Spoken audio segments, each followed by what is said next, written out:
Hiya, Podders. It's the 100th episode of It's an Arsenal Thing podcast. We're a bit light in numbers.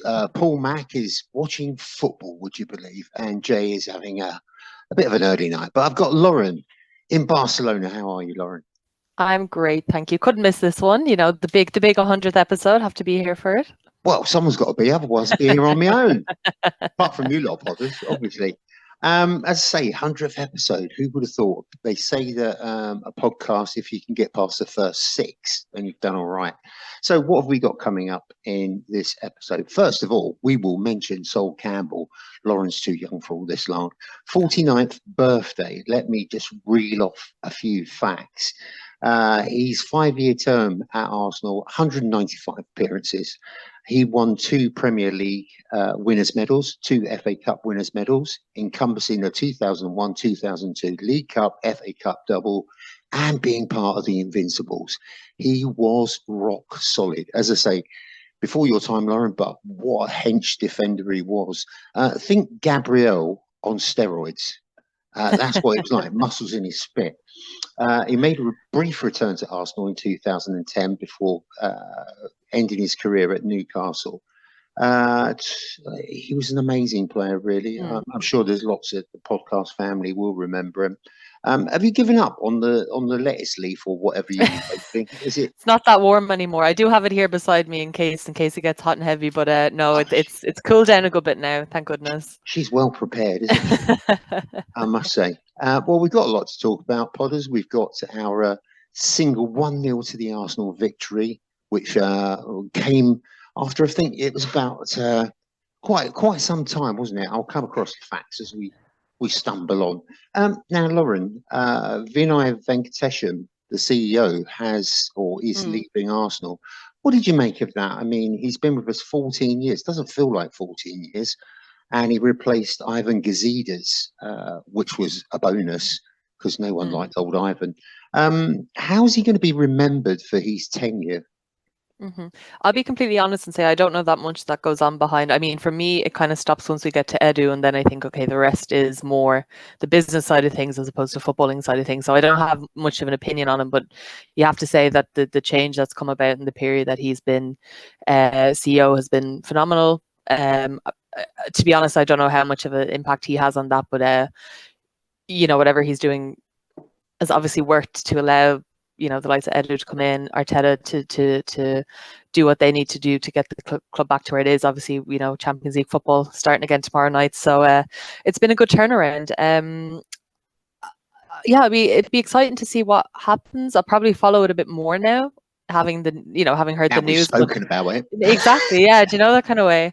But no, to be honest, he's not someone who I ever had really in my head as, you know, being someone important. But that's not to discredit his work. It's just that I don't know the ins and outs, if you know what I mean. Podcast family will know this because David Dean was an immense cornerstone of the Arsenal, and then you had the wannabe Ivan Gazidis came in. And everything started dipping massively. I think he wanted to be David Dean in disguise. It didn't quite work. So the fact that you don't know Vinai is probably a bonus, really, because Exactly. Ivan wanted to be standing on top of the roof, shouting and screaming, "Look at me, I'm Mr. Arsenal." And he sacked him anyway after he got rid of Wenger. So it's fair. We're looking at replacements. Tim Lewis, I'll just tell the podcast family, and Padraig, is that right? It's Irish, isn't it? Padraig Smith? Padraig, is it? Yeah. Yeah. He is currently the Rapids president, some sort of American sport. We won't talk about that. So they are basically in the frame to take Vinai's job. But for me personally, I think he's done an amazing job. He's come in very quietly, one of these hushed sort of figures, and he's actually probably got together with the Cronkies. Where are we going? What are we doing? Because the Cronkies made huge mistakes in the beginning. And then they're all on the same page. You've had these little sort of dovetail things. I nearly lost my script then. Little dovetail areas. You know, you've got Vinai, Edu, Arteta, and who's the other chap?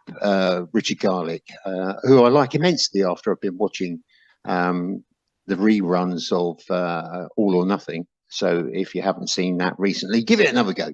Right, Lauren, we're going to get onto the transfer situation. Arsenal have signed Kira Cooney-Cross, 21-year-old midfielder. What can you tell us about her? Do you know much about her?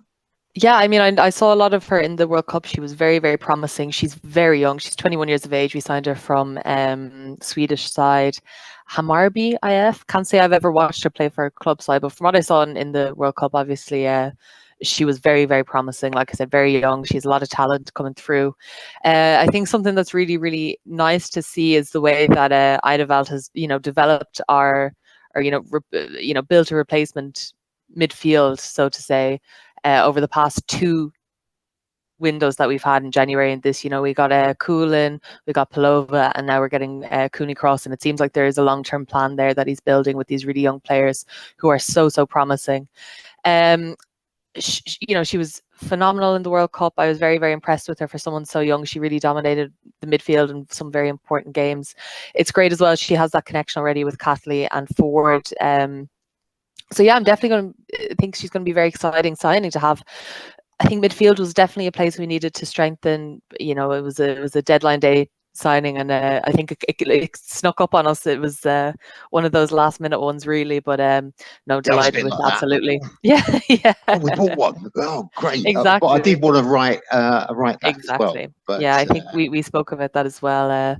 Yeah, obviously with Wienreuter being out injured with her ACL, and Moritz doesn't have the best of best injury record. It's a sticky situation there. I think what we're going to see happen a lot is probably a back three with wing backs playing, KD on the left, and then maybe the likes of Plova on the right. She came in for that game against FC Paris, and obviously we didn't have the result that we wanted there, but it looked like a pretty promising lineup when she was on. So yeah, I think we're just going to have to adapt if the situation is to occur that we're stuck for right back. But the January window will come around quicker than we think, and hopefully we'll be able to get the right player, because obviously we don't want to just get players for the sake of it. So well, it is looking an immensely improved squad, isn't it? Strong. When we get everybody back eventually in about incredible. 6 weeks' time, it should be really, really good. Now let's have a look at Jonas Eidevall. He says Kyra is one of the best young players in the world, and we're delighted to have brought her to Arsenal. Her passing ability and explosiveness allow her to affect games in a way you rarely see from such a young player. So we firmly believe she'll be an excellent addition to our midfield now and in the future. I have seen clips, these little show reels, and it looks really good. Yeah. But there are the best bits. There's an interesting quote, Lauren. There's a lot of clubs in the WSL that aren't really in a strong position in league. They're not like the Arsenals and the Chelseas and all that sort of thing.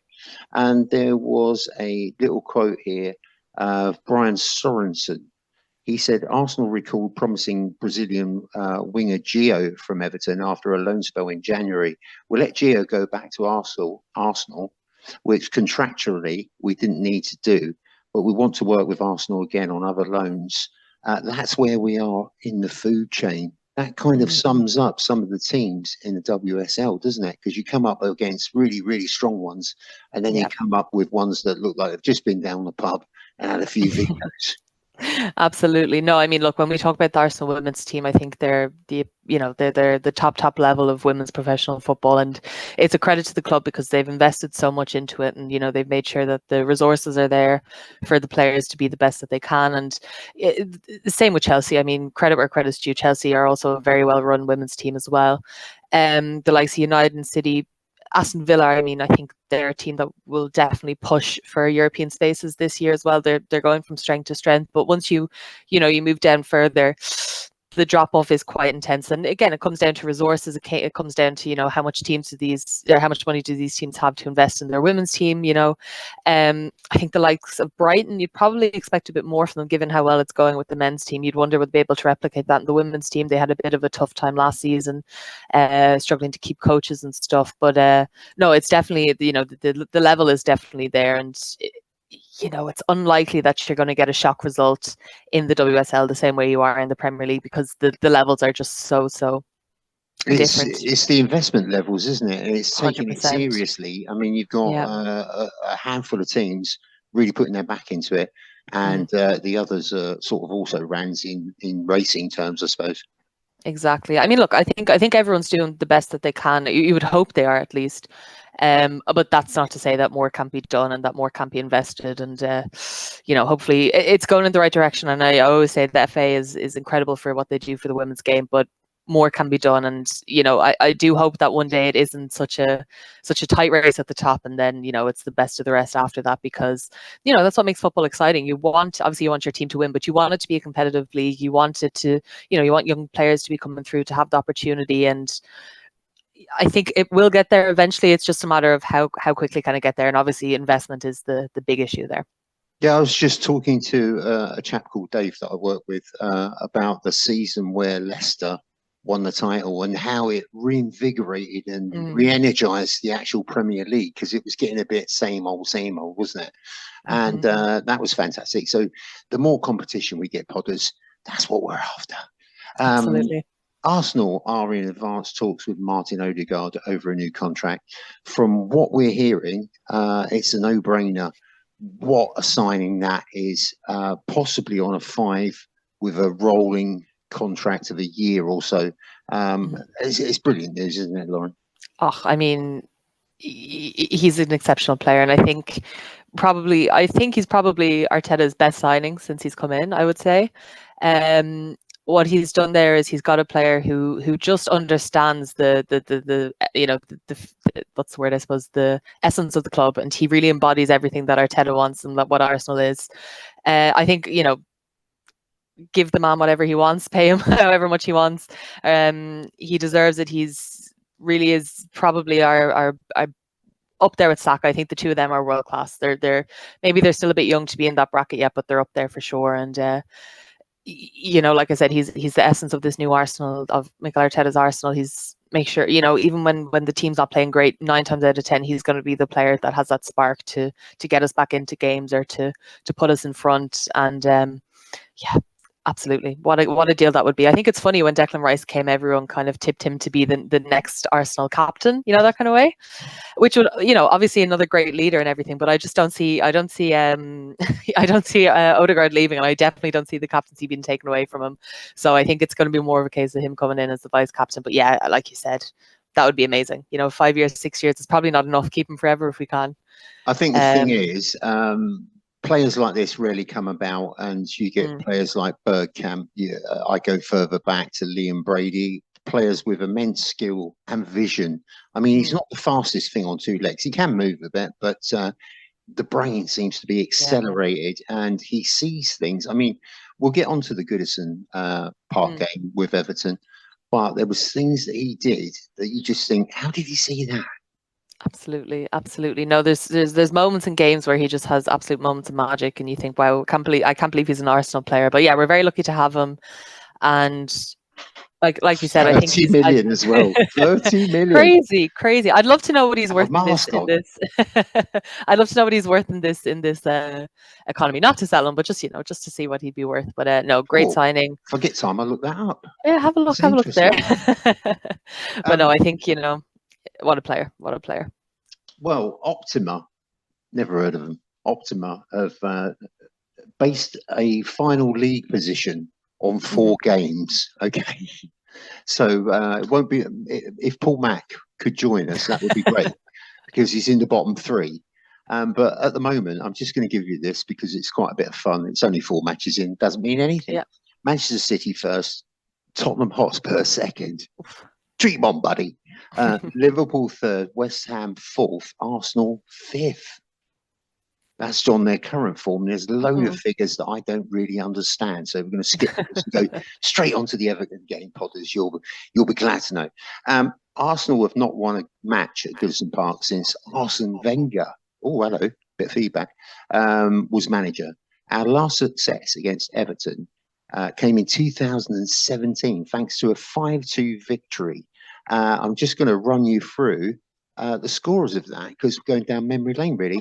Nacho Monreal, Mesut Ozil, Alexandre Lacazette, Aaron Ramsey, Alexis Sanchez, and Lauren Koscielny. I mean, makes good reading. I've got a few emails that we cover a bit. People are going on about we didn't mention Pepe, so we will get to Pepe. We didn't really cover it at all. Let's get onto that team. 4-3-3 up at Goodison Park, and it was David Reya in goal, Zinchenko, Gabriel, Saliba, White, Ode-God, Rice, Vieira. Nice to see him in. Martinelli, Nketiah, and Saka.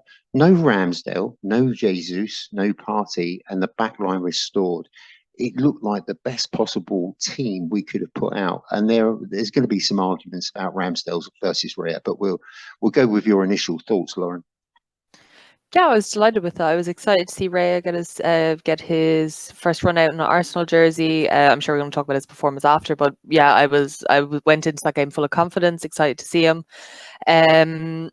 Back four, obviously delighted. I think that's our strongest back four. And when they play, I feel very confident. And, you know, we saw what they were able to achieve last season, that back four. So I hope that they get a good run out now and, you know, they're there fit for our important games as well. Midfield, I was a bit surprised to see Vieira start. I think I mentioned it last week on the podcast that I thought that he probably had done enough to cement his place as as our impact sub, but I just felt maybe he was a bit, I think a lot of people worried that he was a bit weak to be starting in a game in a midfield against Everton because they're such a physical presence. But, apart from that was my only worry there. And I was happy to see Nketiah. I think, he's chronically underrated. Obviously, we have Jesus, who's a phenomenal player as well, but always happy to see Nketiah on the team because you never really know what bit of magic he's going to work on the day, and he's more than capable of doing it. So overall, like you said, I was really happy. I thought that was probably the strongest starting 11 we could have fielded, given injuries and whatnot. But I was very happy with it. Let's deal with the Reya thing. An interesting statement came out by Mikel Arteta. He said, one of my regrets is that on 2 occasions, I felt that after 60 minutes and 85 minutes in 2 games in this period to change the keeper that moment. And I didn't do it. I didn't have the courage to do it. And we drew those games. Is he blaming Ramsdale for draws? I mean, the problem was we weren't on it at the top end. It wasn't, Ramsdale's fault.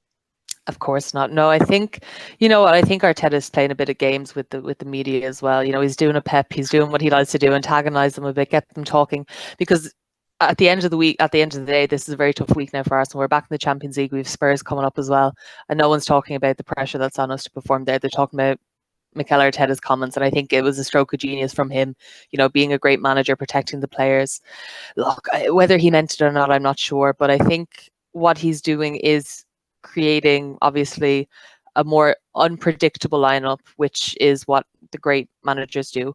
What he's doing is he's focusing it on the keepers as well. Obviously, you look at City, they're able to interchange their personnel. They have a system that works flawlessly. All Arteta's doing is widening that from the players that play outfield and including the goalkeepers there. And Reya and Ramsdale, they're both phenomenal keepers. We've seen that. We saw them both perform very well in the Premier League last season. They're both very different players, and I think it's similar to Jesus and Nketiah as well. They're both quality players in their own right, but it's just finding the best player for best situations. And look, I don't think I'd be surprised if I did see a goalkeeper substitution coming on, but I don't think it's going to become a common thing that we're going to see. I think it was more Arteta playing mind games with the media and trying to take the pressure off from this week. Playing silly buggers with the press. Has to be done. Of course it does. Wind them up a bit, get them hot. Exactly. The thing with me, Lauren, is if I were Aaron Ramsdale, I mean, you got to take glasses are a bit wonky. If you were Aaron Ramsdale, you'd be quite upset because he's absolutely done nothing wrong, and competition is a good thing. But when you hear a comment like that, surely it has some effect on you. Of course, but I don't think it was said in any way to discourage Ramsdale. He's going to have his chances. We're in 2 massive competitions. I think we're going to push for the domestic cups as well this season. There's going to be more and more opportunities for Ramsdale to come in and to to be the number one. I mean, at the end of the day, he's the number one. I think the talk about him being linked to City, and I think it was Bayern Munich as well, Chelsea and Bayern Munich after one game of being on the bench is absolutely ridiculous. I think, I mean, look, it's very clear why Arteta brought in Reya, and it is to create competition. It's not to replace Ramsdale, it's to make it more competitive. So the complacency, so that the complacency doesn't come in and play a role. Because look, that's essentially what Arteta wants to do. I think last season it was, with all due respect to Matt Turner, he's a good keeper. He's probably Premier League level, but not quite Arsenal level. And I think the drop down was too great there. Bringing in Reya was, you know, it's a risk. It is definitely a risk, and people have been very, very vocal about it. But let's just see how it goes, because, you know, we came in, he played this game, we kept a clean sheet, which we haven't done as far as we kept one other clean sheet, I think, this season away from home as well, and that was Ramsdale. So I think the big teller is going to be who performs best at home in order to kind of cement that. But look, if it's Ramsdale starting in the Champions League and Reya gets a few Premier League games here and there, and it changes based on performance, I don't think anyone can complain about that.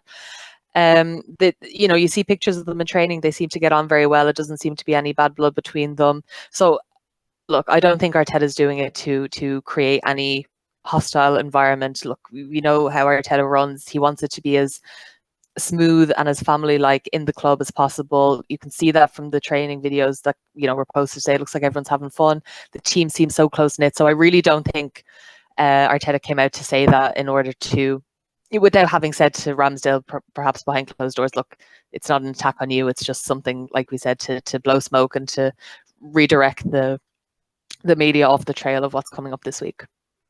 Yeah, I mean, it's been one of those, we knew it was coming. Exactly. And what's the problem with having two good keepers? Exactly. If Ramsdale got injured, he would have played anyway. So, exactly. And I suppose the only thing I can think of was that Ramsdale, towards the end of the season, when we had our bad spell, was probably looking a bit nervous and a bit edgy. But let's leave the final word to Simon Jordan, him with the floppy fringe on Squawk Sport. He said, and it's no surprise, Arteta was just trying to be clever and different to Pep.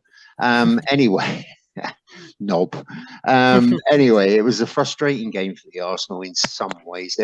There were a lot of positives, but I got a bit annoyed. We squandered some possession. We ran out of ideas. We were going down the channels. We didn't go through the middle particularly. We didn't explore passing through the middle. It seemed to go left. It seemed to go right. But did you get that feeling, Lauren? Yeah, I think, to be honest, obviously we can be happy with it was always going to be a tough game. Absolutely. We talked about the record that we have away at Merseyside, you know, not just at Everton, but going up there, it's a bit of a tricky one for us. Obviously last year as well, we had that shock defeat. So it was always going to be tough going up there. And I think given the start to our season, it hasn't been as smooth as we probably wanted it to be. I think we did play quite cautiously. I have to say, I have not been impressed by Everton at all this season. I'm not sure how you feel about them, Tom, but I don't think they offer very much. They're in trouble.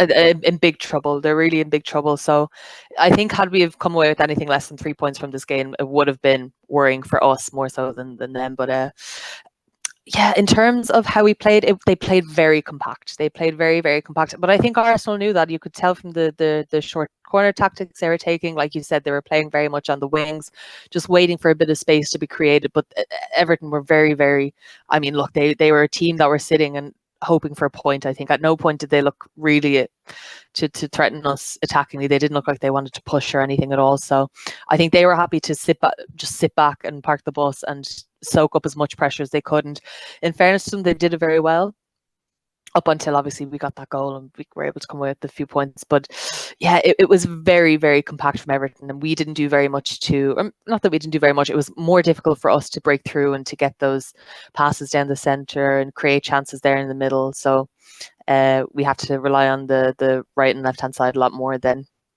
we probably would have wanted to. I was going to say there were many, many pluses. Can you still see me, by the way? I can, yeah. Because I'm typing away, inviting Paul. Because I don't think we should have. I don't think we should have all this to ourselves, should we? Really? No. I think you should listen to this as well. Yeah, we should. We should rub it in. There were a few pluses. Let's look at Fabio Vieira. Mm. For me, he's kind of developed quite a lot since he first arrived at Arsenal. He Yeah. started to put a bit of a physical side into his game as well. And did you notice that? I think he upended one of the Everton boys, went skiing into the back and knocked him flying. And he's built like a chip. But what a skillful player. We will talk about the passes and all the rest of it, but he's come on leaps and bounds. I can't believe it's the same player. 100%. I think that was the biggest criticism people had last year, because there was times when, I remember there was a free kick he took I can't remember what competition it was. He took a lovely free kick and it was delivered beautifully into the box. So his qualities have always been there, but the biggest concern that people had, I think, was perhaps his lack of confidence and also his lack of physical presence in the Premier League, because, as you said, he is very small, very slight, and if he comes up against the likes of Everton or, a more physical team, he's going to struggle, or so we thought. But this game, he proved us all wrong. Like I said, I wasn't sure if I wanted him to start. I thought maybe it'd be a better option to have someone like Trossard or Smith Rowe even there. Even Havertz, we said, probably would be able to deal with that physical threat a bit better, but I mean, Fabio Vieira, he just proves us all wrong game in, game out this season. And I think in terms of the most underrated player that we have, I think he has to be up there at the moment, because what he's doing, what he's creating is it's exceptional. And he's one of the most creative players that we have when he, has a bit of space, has a bit of time to look, and he can pick those passes as well as anyone on his day when he has the time. And it's he's an another absolute one like Ode-God, isn't he? He can 100%. pick out a pinpoint pass or put it into 100%. space over the defence. I think one thing he could probably work on, and I'm sure we're going to talk about this as well, is his finishing. I think leaves a bit to be desired. He had a few chances. He's not the only one, of course, but I think that's probably an element of his game that he could work on. And then, once he starts getting a few goals there, I think, you start questioning how hard is it going to be to keep him out of the starting 11, which is, I'm sure, something that none of us would have thought was going to be the case at the pre-season start of the season. I always remember the Community Shield he came on, and I thought to myself, God, bringing on I was going to say Patrick Vieira, bringing on Fabio Vieira to win against City, we must be stuck. And he got us the winning penalty. So I hope he keeps proving everyone wrong this season. And obviously we mentioned Kai Havertz. I think for him as well, to see someone who maybe had question marks over him following his transfer the summer before, is going to be positive to see him thriving in the system as well. Lauren, you're going to have to waffle on a bit. I'm going to invite Paul, but no problem. It's the way it is, Podders. You're used to it by now. The back line was very impressive as well. It kind of proves us right when we were making comments before that what he was trying just didn't work. But it was delightful to watch this lot.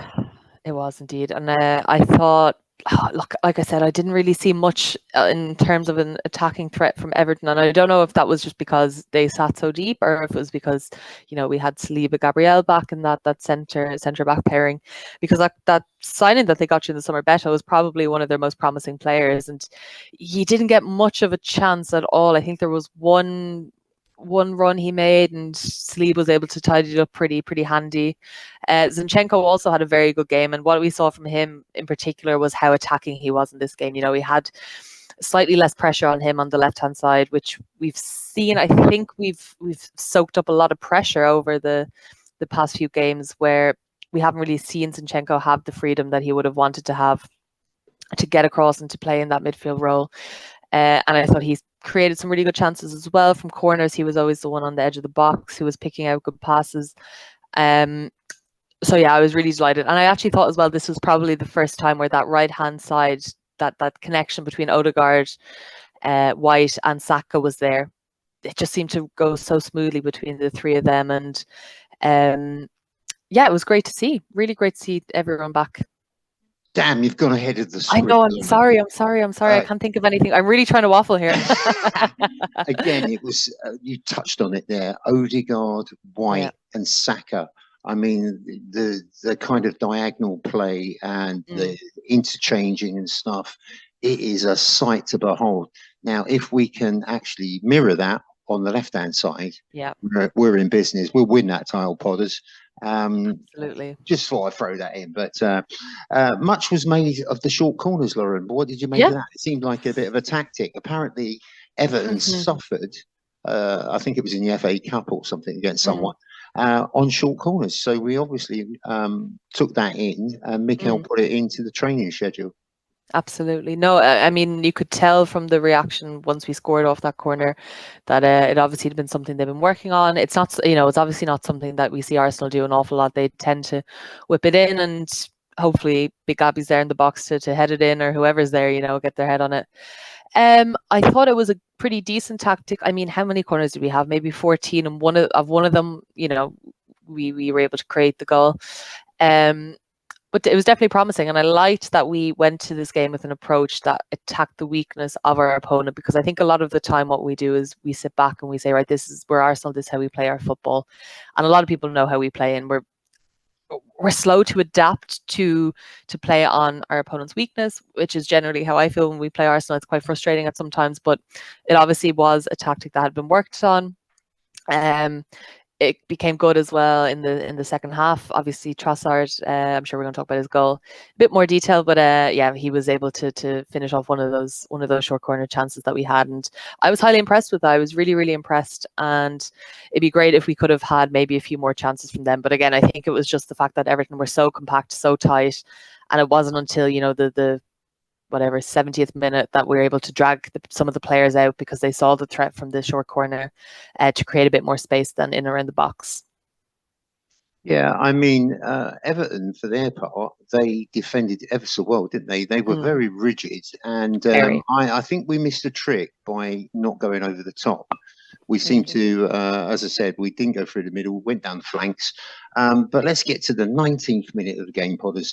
The Gunners deal an early blow to silence Goodison Park. Nketiah touches back for Vieira.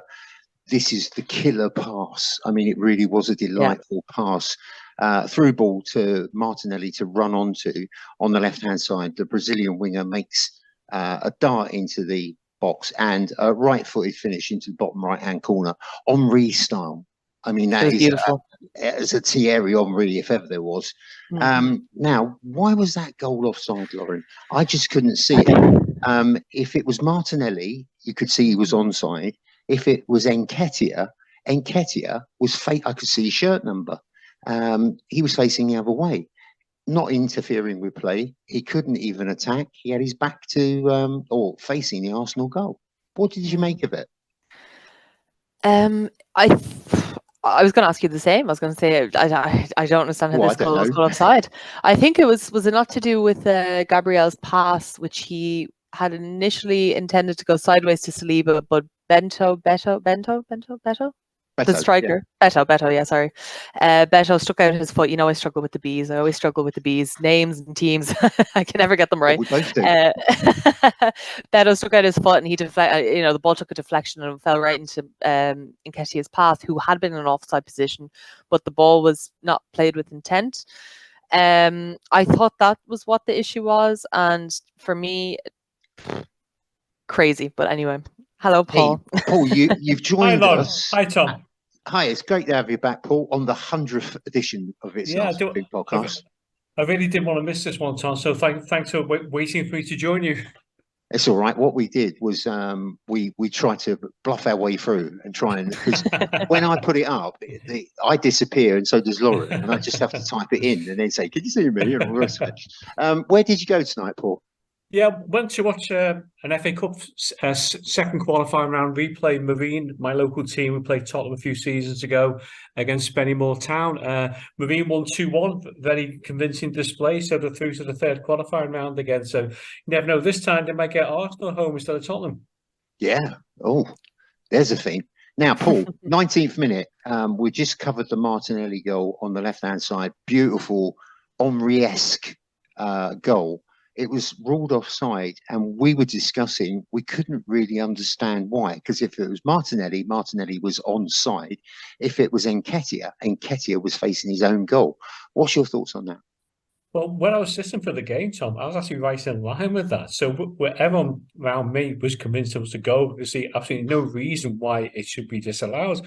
Obviously, we're delighted it was disallowed in the circumstances. Of course, yeah.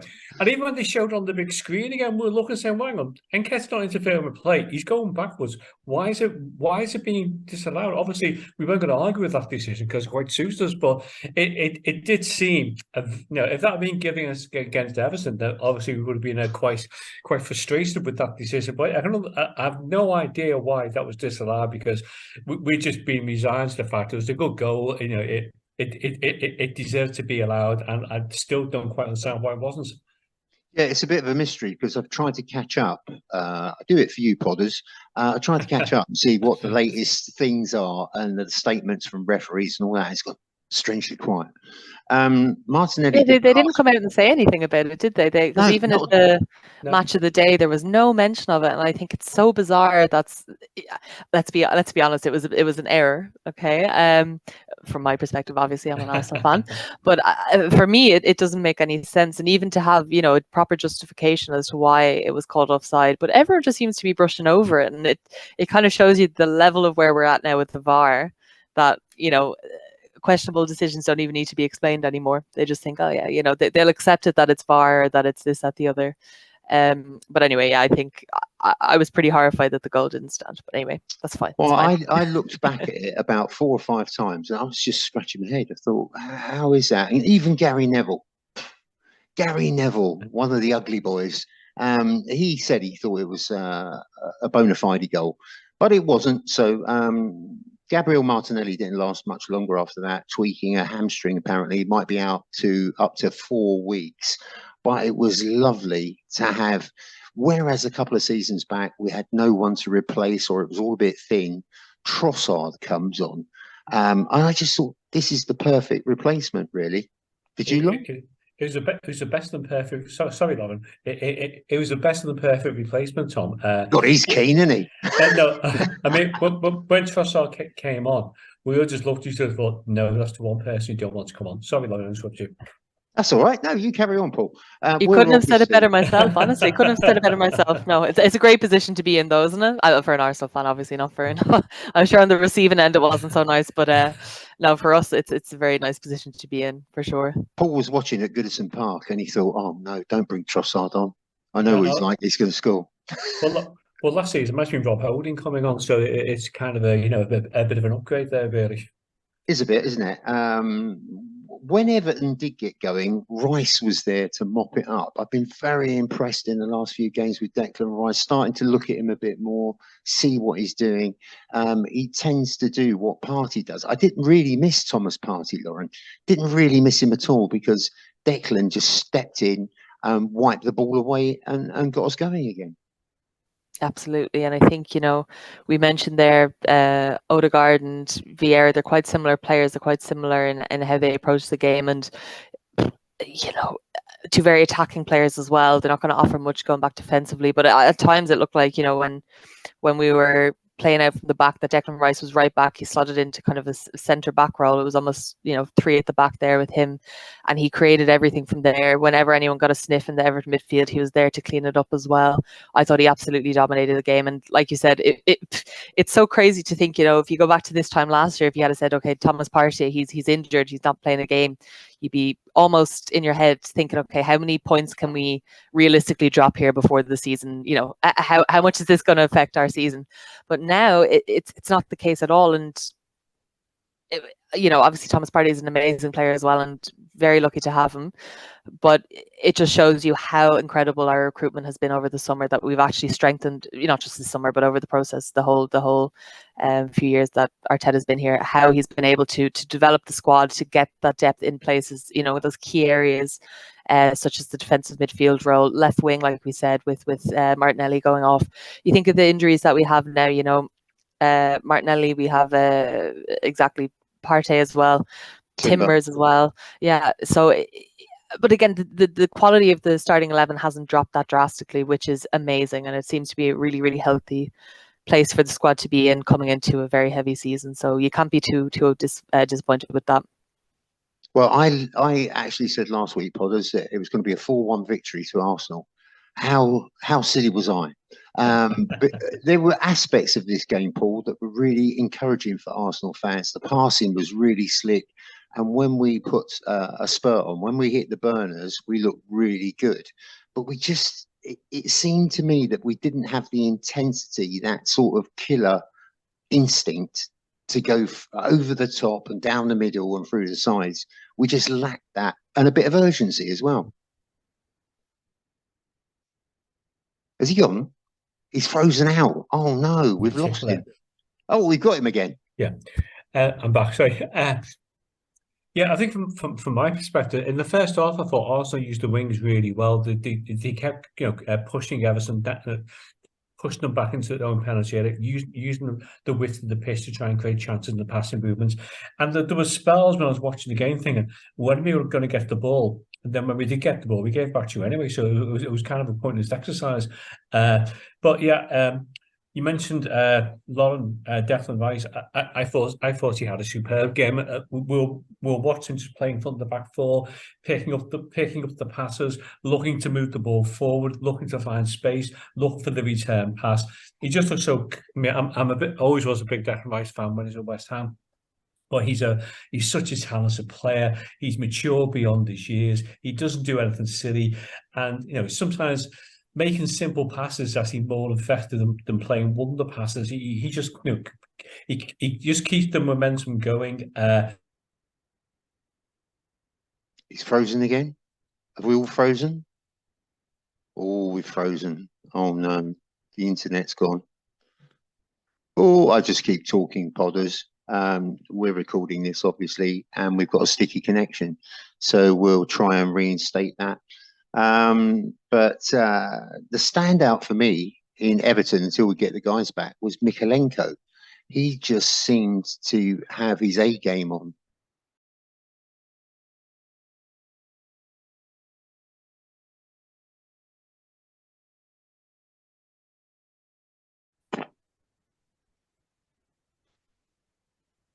What happened there? Well, it was a technological disaster thanks to Sky Internet. So we got cut off. We couldn't reconnect, but it does give us a chance to discuss the Arsenal PSV game, which I'm very, very, very grateful for. Let's have a look at this. Great Ormond Street Hospital. Just want to give them a plug. Please donate whatever you can. Feel free to, even £1. It all helps. Paul, we were cut off, and I was there was two static pictures, and I was talking about Mykolenko, who I thought was really good for Everton. He seemed to be all across that back line, and he put in a marvellous display for me. Not that we should be talking this in Arsenal podcast, but I did think he was a really good player. Yeah, he has kind of struggled a bit, Mykolenko, to establish himself, but I think he probably had his best game of the season for Everton on Sunday.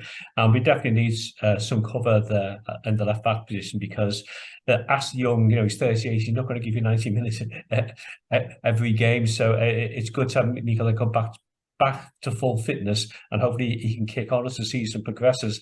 And I don't know if you saw it, whether they showed on the TV or not, but at the end of the game on Sunday, Mykolenko and Zinchenko went over to the Gladys Street end, where there's a group of Ukrainian supporters there, and they went over, gave them the shirts, and everyone's kind of stood up, sort of applauded them. So it was a really nice way to finish the game as well. The two Ukrainians being together, the crowd applauding them. So although they were against each other on the field of play, it was good to see at the end of the game the common cause unite them. So I thought that was a nice touch by the two players. And I think it was a good touch by the club to make sure there's some Ukrainian fans allowed access into the ground and to put at the front of the Gladys Street end as well. Yeah, it's brilliant. It's nice to see. Talking of Arsenal, Gabriel put in a very solid performance, but the eye-catching part for me, as I discussed with Lauren, who sadly can't make it. So sorry, Lauren, we got cut off in our prime, but you'll be back for the next one, I'm sure. The link-up play between Ode-God, White and Saka, it was a delight down that right-hand side. Yeah, I think all game Arsenal were using the flanks to really good effect. I think the surprising thing was they didn't actually create more clear-cut chances from the opportunities they were putting together, the passing movements. I think it's quite fair to say that Everton's were able to sit back to deal with that, and it kind of restricted Everton's ability to break from defence because they're so occupied with trying to deal with the passive movers on that side of the Arsenal attack as well.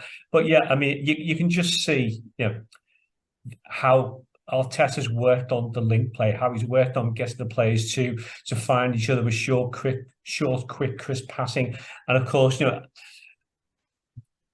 Declan Rice into that mix as well. Him just controlling the middle of the park, and then the prospects I think for Arsenal, maintaining a title challenge this season are looking really strong. Yeah, we'll get to that PSV game because I will be talking about that, waxing lyrical. Paul's seen the highlights, so we're all on the same page. Let's do that goal because we never got to the goal. 69 minutes, back-to-back corners, which caused Everton all sorts of problems. Another short set piece routine sees Ode-God slide to the right of the area for Saka, who pulls a back pass to Trossard. Trossard, we keep going on about, don't we, saying what a player he is, but he had a lot to do with that because it wasn't an open goal. There were still people around him. He's an exceptional player. Yeah, he is, Tom. I think on this podcast in January, I think both me, Jay, and yourself were saying that it says who Arsenal should be moving for. I know Mudryk is being mentioned. I think Trossard is a massive upgrade on Mudryk, to be honest. And I think for the fee he was available for, to me, it was absolutely no-brainer because although he hasn't got pace, he's got so many other qualities to his game as well. And I think I said to you on the recent podcast on Tuesday, when Martinelli went off injured, me and my son kind of looked at you and thought, oh God, Trossard's coming on. This is not, it was the one play you didn't want to see coming on. You were kind of holding as somebody who would materialise, but sadly it wasn't. In terms of that corner routine, yeah, it's been a common thing with Everton this season. They cannot defend your corners. It absolutely drives everyone crazy because even at schoolboy football level, if two people are taking the corner, you need two defenders there. Put one defender is pointless because the pass takes them completely out of the game. And so we were screaming, Mark up here. And then I think what Arsenal worked out quite quickly was to play high corners into penalty. It was playing to Everton's strength. So you play it on the ground, you got more opportunity. And that passing move, I think there were 6 Arsenal players involved in the move, all one-touch passes almost.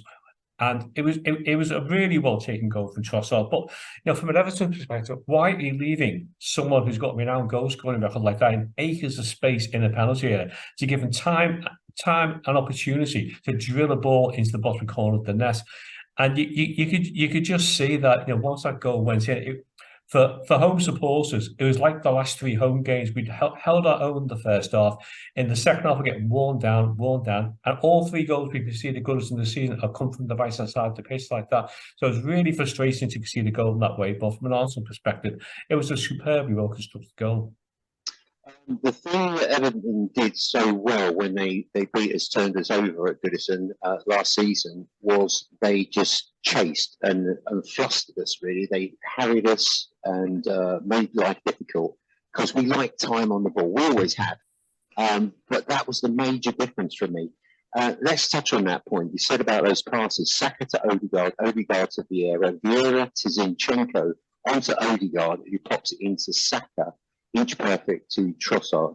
Now, what I liked about Arsenal this time, I said we lacked going through the middle, but Vieira appeared on the fringe of the box quite a bit. It wasn't just him, Zinchenko, Saka and Ode-God. We don't have that much space in North London derby, which we will touch on in a bit. But obviously, that guy hanging on the edge of the box, it just splits the defence. It was very encouraging to see. It was, yeah. I think, when Sean Dyche looked back at that goal with the Everton team, I'm sure we asked the question about why would Arsenal give it so much time and space to put that move together? Because you cannot allow a team of Arsenal's quality, the opportunity to just stroke the ball around. By numbers, wasn't it? It was, and there was no Everton player close to putting a challenge in at any stage, that passing movement. So it was incredibly frustrating to have to witness that. But yeah, I think, compared to last season, what Everton did best last season was they got more corners. I think we got 1 corner all game. For some bizarre reason, Ashley Young took instead of Dwight McNeil. Secondly, we didn't quite have the same drive in midfield we had last season. Now, Dwight McNeil, second half of last season, probably Everton's most effective player. He just didn't look totally match fit. It was his first full game since coming back from injury, and he laboured at times. So that was one of our main attacking armour he's got. And the second most frustrating thing was last year we kept possession much better. This year, we couldn't string 2 or 3 passes together. So it was from an Everton's perspective, it was quite dismaying to watch the moves breaking down time after time again. And one thing, when you're playing as Arsenal, you can't give top teams possession, because eventually they'll just pass the ball around you. They'll take the time. They won't panic. They'll create the opportunity. And once they've got the goal, you're really going to struggle to get back in the game. Yeah, we could have had another one as well, but Mikalenko stepped in. Ode-God was denied by Pickford, but then Mikalenko blocked Vieira on the follow-through. So it was an all-round good performance for him, but you need more, don't you? And I'm a bit worried for Everton this season, yet again. I think we say it every season, don't we? But they're gonna, I don't want to see them go down. They are a Premier League team. Hopefully now, with this new incoming investor, we might see a turn, because I'm afraid your last chap was a non-event, wasn't he? Couldn't run a raffle, I think. Well, I mean, you had experience in Mr. Mashiri at Arsenal, didn't you? So, fortunately, you didn't have total control of the club, otherwise you might be in our position now. But yeah. Yeah, I mean, the Mashiri years, the Mashiri reign has just seen the club plummet catastrophically from where they were when he took over. It's just been incredibly annoying to watch Everton's decline. And I think you always take a risk when you put all your eggs in one basket with one solitary owner and don't have an effective board to kind of keep a handle on what the strategy is and what he's doing. I think that's been Everton's downfall as well, having nobody that Mashiri's been answerable to at all. In terms of the new investment, well, as you know yourself, Stan Kroenke hasn't always been the most popular person amongst the Arsenal fan base. But I think US owners, but I think you always have a concern when US owners come in to buy a club in terms of how much they know about the game, what their ambitions are they in it solely to make money? So there are huge concerns about the prospective takeover by 777. But I think the bottom line is you cannot foresee any scenario whereby they are more ineffective than the current owners. So there's cautious optimism that maybe they might be able to move the club forward, because from their perspective, Everton would be their showpiece acquisition. They're the first Premier League club they managed to get their hands on, so they'll want them to do well. So it helps raise their profile and their prestige and attract further investments in the club. So we'll have to see how that goes. But it's a total mess both on and off the pitch at the moment. And I think most Everton supporters, I've talked to a few since the game on Sunday, and normally if you get beat at home, by about Tuesday or Wednesday, you're a bit more positive. You see 1 or 2 more glimmers of hope where things could have been different. But it was just a really depressing response to the game on Sunday, and the Everton fans I've spoken to since Sunday have all said the same thing. It just felt like we had no ideas, no ambition. The plan was to scrape a 0-0 draw, and that's not the type of football we want or we used to. Yeah, I think if you look at the Arsenal model, the Cronkies, as you said, didn't really have their head in it and heart in it as well, and now they've built those layers where everything sort of fits in, as we would say, because Vinai Venkatesham is leaving, but he was instrumental in sort of harnessing all that and getting these people in. And now the structure's good at the top, and it reflects on the field as well, doesn't it? Let's just have a look at the stats before we finish this game. We'll do Everton first, obviously, and Arsenal second. 8 shots for Everton. Don't remember those. Is that a typo? 13 for Arsenal. Yeah, I think the way it shot, I'm not sure they're all on goal, to be honest. No, probably Rose, wouldn't it? 1 shot for Arsenal, 1 shot for Everton, rather, 4 for Arsenal. 25% possession for Everton, 75% for Arsenal. 231 passes for them, the home side. 673 for the Gunners. 66% pass accuracy for them, and 89% for us. Declan Rice as well. I mean, there he is in the middle. I'm becoming a real big Declan Rice fan. Nipping in, stopping it, going forward as well. He gets everything going, doesn't he? Yeah, I think we said when Arsenal acquired Rice in January, in the summer, he was going to make a massive difference to that Arsenal team, because He's got all the experience. He played at international level regularly for England. He brings composure. He brings confidence.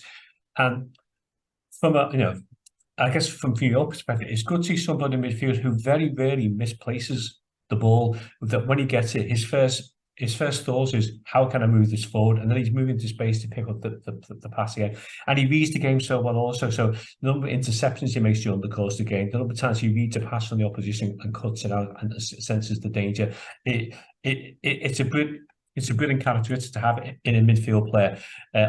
Obviously, he's a completely different type of player to someone like Patrick Vieira. He doesn't quite have the same level of aggression. But in terms of the composure and confidence he brings to Arsenal's midfield, I think he's just going to get better and better. I'm sure playing regular Champions League football as well is going to advance his game even further. So he was a key signing. I think if Arsenal missed out on Rice this summer, it would have quite a detrimental effect on how this season might have panned out. But he's been an excellent signing. And, when you think of some of the money that Todd Bowley's been squandering at Chelsea on non-entities, the fee that Arsenal pay for Declan Rice looks like an absolute steal at the moment. Well, I was just going to say that basically that 105 million looks well spent now, doesn't it? When you've got a couple of midfielders that are more expensive, and one of those teams are in top place. Right, let's get on to our man of the match. Zenith Coins have given us the man of the match medal, or player of the match, sexist beast. Declan Rice for me. What about you, Paul? Yeah, I wouldn't know. As I said previously, I thought he had a really effective game for Arsenal. Everton just couldn't get close to him. He dominated possession. He sprayed the ball around well. He's just an integral part of the whole team performance. Yeah, so I would have no hesitation in agreeing with that decision, Tom. Not that he will want this. Zenith Coins, by the way, produces brilliant coins, and as I say, they've sent us this to award player of the match. I will also go for Everton and Mikalenko. I just thought he was outstanding, and I thought, wouldn't he look good in an Arsenal shirt? We'll swap you someone with half a leg or something like we normally do. Right, let's go on to the Champions League. Back after 17 long years, a lot's been made about the quality of the opposition, but for me, this is all about Arsenal. You can blame the opposition, but the truth is Arsenal overwhelmed and outplayed PSV. They showed a desire and an appetite. This was by far, Potters, their best performance of the season, the most complete. We'll talk about Ode-God, but there's a lot to admire with the North London derby coming up. Let's give you the lineup. David Raya was in goal. Ben White, Saliba, Gabriel, Zinchenko, Martin Ode-God, Declan Rice, Kai Havertz. Wasn't sure whether Fabio Vieira would get the nod, but Bukayo Saka, Gabriel Jesus, and Trossard. What did you make of it, Paul? You've just seen the highlights, like myself. I was a bit busy yesterday and I couldn't catch it, but I was keeping up to date with it constantly. What did you make of that game? Yeah, as you said, so I think most people would have had to start as quite a routine game to win, but the first game of the group stage in Champions League is always quite difficult because you never the opposition come here. PSV on a bounce to come through by the playoffs. They've had a couple of European games already, so they've performed to that level before they come to the Emirates. And so to me, I was just quite intrigued about how Arsenal would handle the game, and to me it was the absolutely right approach. You go with the opposition from the start. You're the better team. Let them know who the better team is, and great finish, some good movement that led to the goal from Saka to put Arsenal 1-0. And you could just sense from the crowd's reaction that everyone was up for this game. As you say, it's been a long time since Champions League football had been seen at that stadium, so everyone wanted to get behind the team, and the atmosphere was really intense as well. And I think that helped Arsenal to perform at the level that they did during the game. So yeah, I just thought tactics were right. I mean, big call again, David Raya and go instead of Ramsdale. I don't know what your thoughts are about that. And yeah, I think give Trossard the starting berth as well work to Arsenal's benefit. Yeah, I mean the Raya versus Ramsdale. It seems to continue, doesn't it? People were for and against, and I feel quite sorry for Aaron Ramsdale because apart from a few patchy tail of end games at the end of the season, he's been brilliant. He's pulled us out of the mire. more often. But maybe this is just Mikel doing this psychological thing with him, trying to keep him on his toes and all the rest of it. But to have two good quality keepers is astonishing. I'm not sure how that one's going to shape up, but let's cover that goal. Saka, as you said, Arsenal have been on top since the first whistle. I like it when Arsenal do that because they overwhelm, as I said, people. The passing, the slickness, the pace in particular. Ode-God has a shot towards the near post, and Benitez parries it into the path of Saka, who fires into the corner of the net. Brilliant take. I mean, he's for a young lad. He's got some balls, isn't he? He just, I mean, he's missed the penalties, had all the flack and all the rest of it, but he just keeps on going. He's got a phenomenal engine. Yeah, he's always impossible to knock down, isn't he? As you say, he's had a few setbacks during his time both with England and with Arsenal. And I know some people never quite forgive him that penalty miss at West Ham last season, but he's kind of been rebounded back from those setbacks. And he's just such a good player, isn't he? He's so fast, he's so pacey. I don't think he missed. Yeah, and I don't think he missed a league game last season either. I think me and Lauren were talking outside of the recording about whether he might be rested last night just to give him a break. But when he's playing at that level, he makes those around him perform best as well. So he's the first. No, I think no matter who you play, he's the first name on the team sheet every week along with Ode-God. Yeah, pretty much. Let's get to the second goal. 20 minutes. Saka takes Arsenal up the pitch, dribbling into space down the right after receiving the ball from Jesus. The winger gets into the area and stops, and he picks out Trossard. That was a goal. Arsenal don't do shabby goals. I would like to, every now and again, just see one go in off an air hole or off a backside, but they don't do that. No, it was an absolutely superlative finish. Time. I watched it back a few times myself. Just see, I mean, the aim, the pace, the accuracy, the confidence, and the rapid movement to set up the shot and just bury it into the net. And yeah, I mean, I've said this shit on this pod before that I'm a huge admirer of Trossard. Why no one made a move from before, I just don't know, because the guy just oozes class and he can score, he can link up the play, he's a constant threat. And even when he goes quiet in games, you just know at some stage he's going to emerge and produce something like that. So yeah, it was an absolutely superb goal and certainly up there as a contender for one of the goals in the group stage, I'd say. Not a shabby replacement, is it, for Martinelli? I mean, he might have a job getting back in.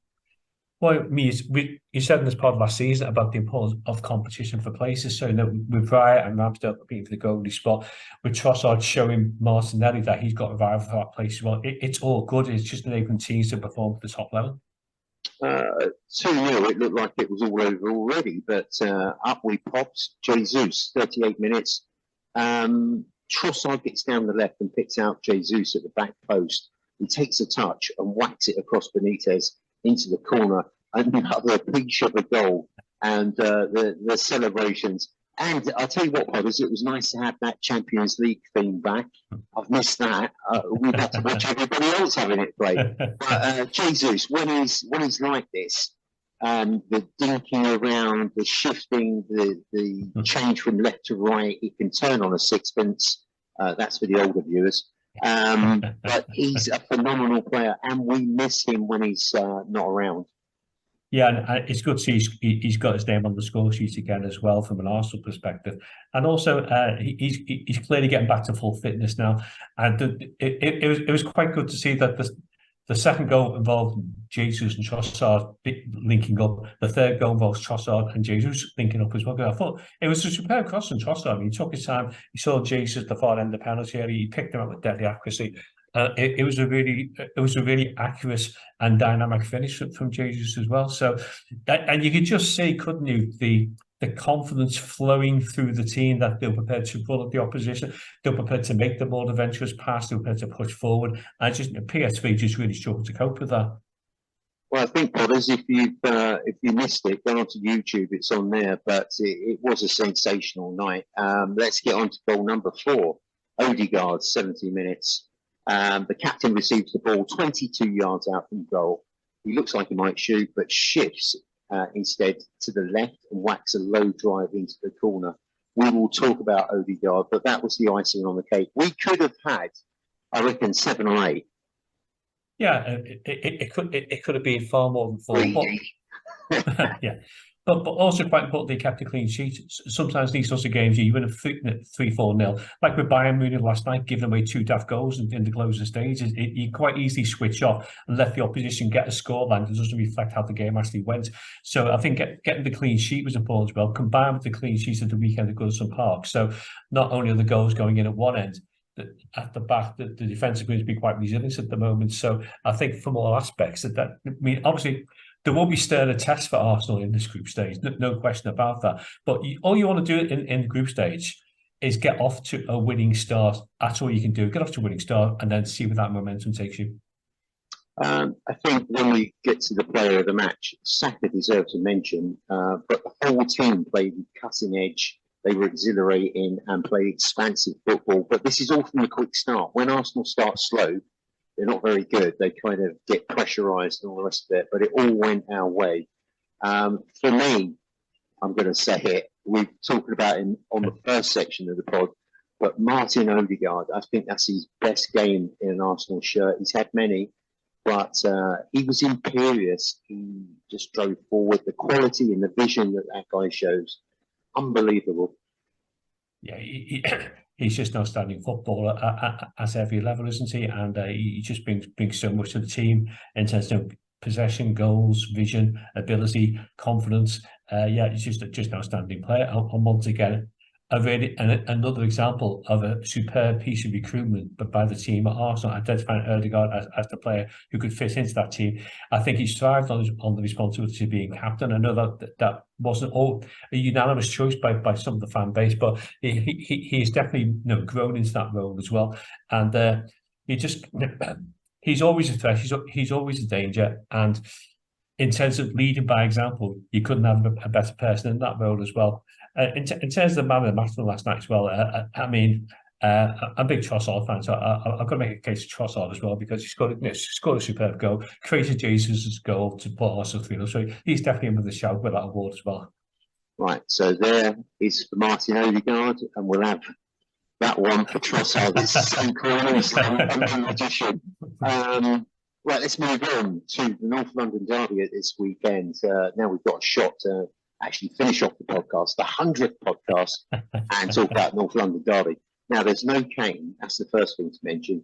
What's your thoughts on this one? It's at Arsenal. We've just come off the back of 2 successive wins and that glorious night last night that we keep talking about, and I'll be talking about in the sleep probably. What's your thoughts on this game? I think it's going to be a more challenging fixture than it was this time last season. I think Postecoglou's done a decent job with Tottenham so far. He's got them playing quite attractive football. I think there's a goal threat all across the team there. So it's going to be a stringent test of where Arsenal are at the moment, because I think this is a game you won quite easily last season, but I think it's going to be far more demanding this time. I think once again, you mentioned before there, Tom, about the importance of Arsenal going at it from the first minute. I think that's what they had to in this game, because I think if you allow Tottenham time and possession, they will get into the game. And I think unlike other Tottenham teams we've seen over the years, I think Postecoglou has already instilled a bit of resilience into this team so that if they go a goal behind, the heads don't go down, the defence starts to get back. And he's even got Richarlison scoring again for the team, which I know from his time at Everton what a threat he can be when he's on form. So if he's playing and he's back on form and getting amongst the goals, and that's something else for Arsenal to deal with. So I still fancy Arsenal to win it, but I think it's going to be quite a difficult game. And I think, as ever with derby matches, getting the first goal just kind of helps set the tone for which way the match might go. And I think, I mentioned before about the clean sheets Arsenal have kept in the last couple of games. I think that's going to be quite an important factor, not just scoring the goals, but make sure that Tottenham don't get chances. And to me, that midfield kind of comparison between Maddison, who I think has been a really good buy for Tottenham, and Rice and Ode-God, that midfield battle is going to be fascinating to see how that develops during the game, because to me, the game's going to be won or lost in midfield. Whoever can establish supremacy there, I think has got the ability to go on and win the game. Yeah, absolutely. As I say, Harry Kane missing, which is quite phenomenal, really, that Tottenham are where they are at the moment in such form without their main man. Yeah, but I think what Postecoglou's done quite well is to get away from this over-reliance on Kane, over-reliance, and no matter how bad we are, Kane can pull a goal off the fire and keeps it in the match. So he's got the team playing more effectively in that regard as well. And yeah, I think that's when Postecoglou was appointed, and I can understand why, because he hasn't really managed in the Premier League yet. He has got a track record of success with a big club, and winning the league title in Scotland is certainly not as demanding as with the league title down in England. But it's the winning mentality that you bring with that. It's the confidence that you bring with the confidence know that your methods have worked at one club. Why shouldn't they work at another club? So it's going to be quite intriguing to see how this kind of all pans out.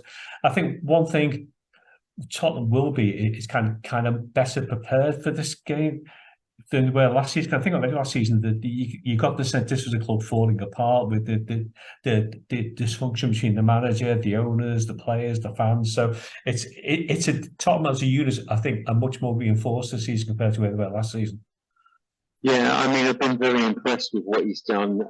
He's just faced everything he's taken on. Shouldn't be too impressed, should I, being an Arsenal fan? But he's just taken it all in his stride, and he's managed to hook it all together. The only thing I'm worried about is the sense of that occasion, the emotions that it brings. I remember Tony Adams kind of going up to Lee Dixon after he came to Arsenal and saying, "Do you know what this means?" And Lee Dixon thought he was going to beat him up, I think. But he said, like, you're going to play today. You have to play. And that's what these derbies mean. It's a bit like Everton and Liverpool, isn't it? It's honour. It's everything. You put everything on the pitch. But I don't want it to be. It will be feisty. It will be difficult, and it will be the first 45 minutes will be really interesting to see. And as you said, that midfield battle will be where it's won and lost, and taking the opportunities as well, because Arsenal have had certain occasions in certain games where they just aren't ruthless, and we need to be ruthless. Yeah, it will.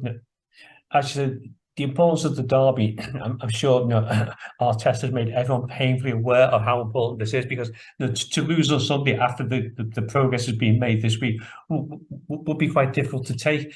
And yeah, as we said, it's a better Tottenham team than you faced twice last season. So I think that Bissouma has impressed me in midfield for Tottenham this season as well. The guy they brought in from Fulham is a Solomon. He's looked quite good at times as well. So they have got goals all across that team. But yeah, I think midfield is where this game is going to be won and lost, and it's vital from the first minutes. Rice, Ode-God established themselves in the midfield, set the tone there. Saka's got to use the wings to good effect, and I think Trossard has he's done so effectively so far, just find space to manage to get the shot off, because if Tottenham don't deal with the shot at some stage, he's going to get a goal scoring opportunity. I can unfortunately see a red card because if it gets a bit tasty, Gabriel will get involved probably. But we haven't got any Xhaka others. That helps. I'm not sure who the referee is for that game on Sunday, but once again, you're hoping for. I know that there's quite a pool of top class referees to choose from, but you're really hoping for somebody who's got experience, who's dealt with that kind of level of football before, who can deal with it and doesn't react too much. Understands the context of the game. That is a derby. That tackles are going to go flying in, and to let the game flow unless it's a really serious or bad challenge that needs dealing with.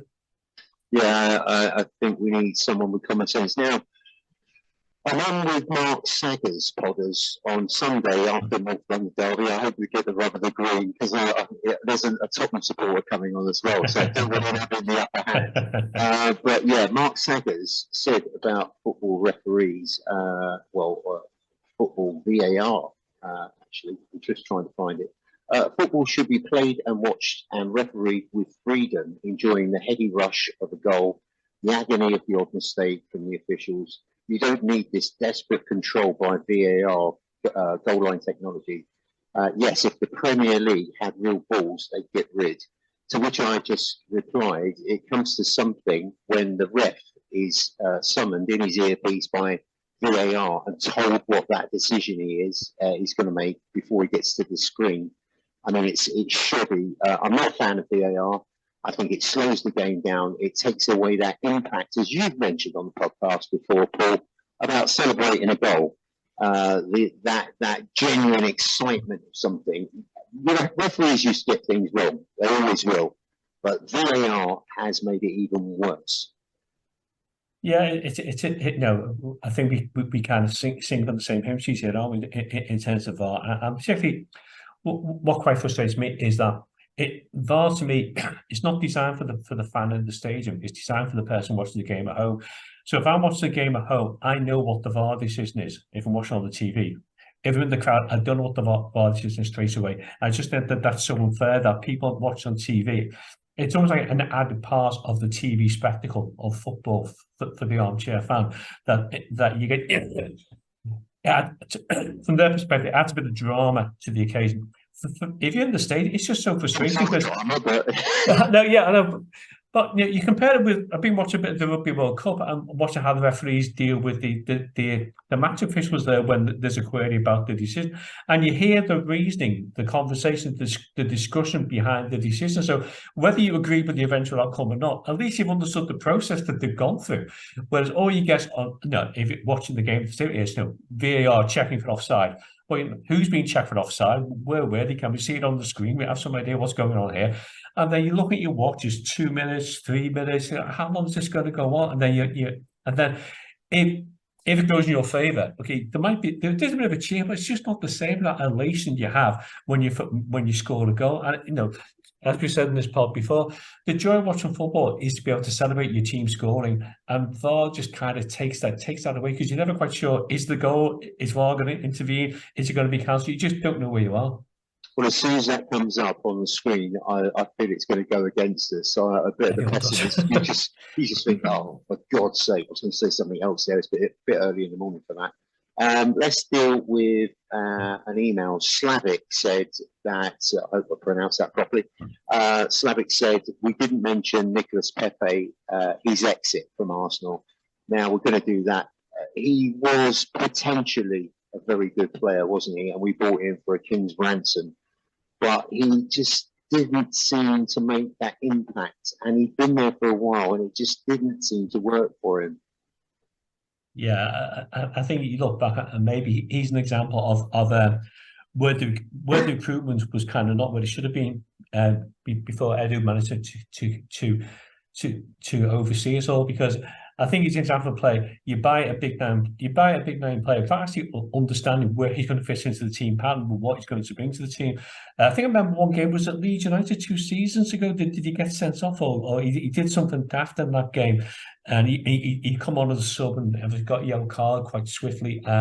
He just totally lost at times, and I think sometimes, well, you know, the fee weighs on players, and until the player has actually put your club shares on, you don't know the effect that big money fee is going to have on them. So, but I think Arteta's made his intention has been quite clear from day one, hasn't it? That he doesn't want any people who are going to disrupt the team's spirit.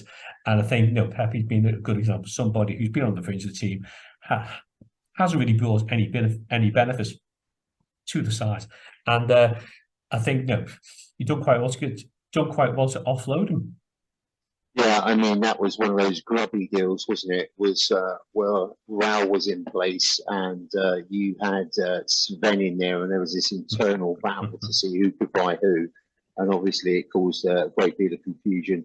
And we bought him basically for a huge, obscene amount of money.